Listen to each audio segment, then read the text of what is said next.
తెలుగు సంబరాల తీయదను అలనాటి రుచుల సరికొత్త రూపం పరంపర స్వీట్స్.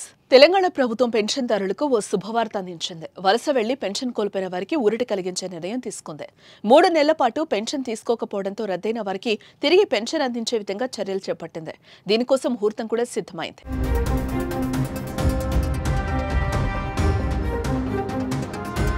తెలంగాణ రాష్ట్రంలో సామాజిక భద్రత పెన్షన్ పథకం కింద లబ్ధిదారులకు ఆర్థిక సహాయం అందిస్తున్న విషయం తెలిసిందే.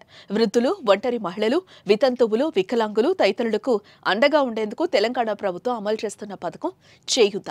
దీని కింద ప్రభుత్వం నెల నెలా పింఛన్లు అందిస్తోంది. గతంలో బీఆర్ఎస్ ప్రభుత్వం ఆసరా పేరుతో ఈ పథకాన్ని అమలు చేసింది.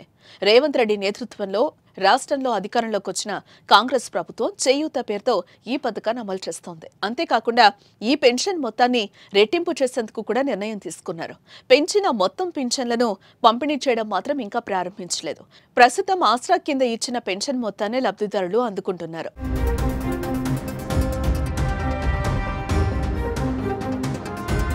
రాష్ట్ర వ్యాప్తంగా దివ్యాంగులకు 4016 రూపాయలు, ఇతర లబ్ధిదారులకు 2016 రూపాయలు పెన్షన్ అందుతోంది. అయితే లబ్ధిదారులు ఎవరైతే 3 నెలల పాటు పెన్షన్ తీసుకోలేదో ఆ లబ్ధిదారులకు పెన్షన్ కోల్పోయారు.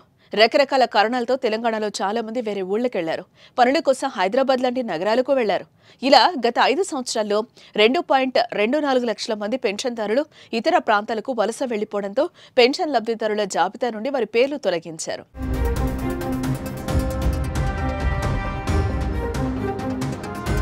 3 నెలలు గ్రామాలను విడిచి వలస వెళ్లిన వారు తిరిగి గ్రామానికి వచ్చిన వారికి పెన్షన్ అందడం లేదు. దీంతో వారంతా పెన్షన్ కోసం పడరాని పాటలు పడుతూ ఆఫీసుల చుట్టూ తిరుగుతున్నారు. అయితే ఈ మేరకు వీరి ఇబ్బందిని గుర్తించిన తెలంగాణ ప్రభుత్వం మళ్లీ వీరికి మే 1వ తేదీ నుంచి పెన్షన్ ఇవ్వాలనే నిర్ణయం తీసుకుంది.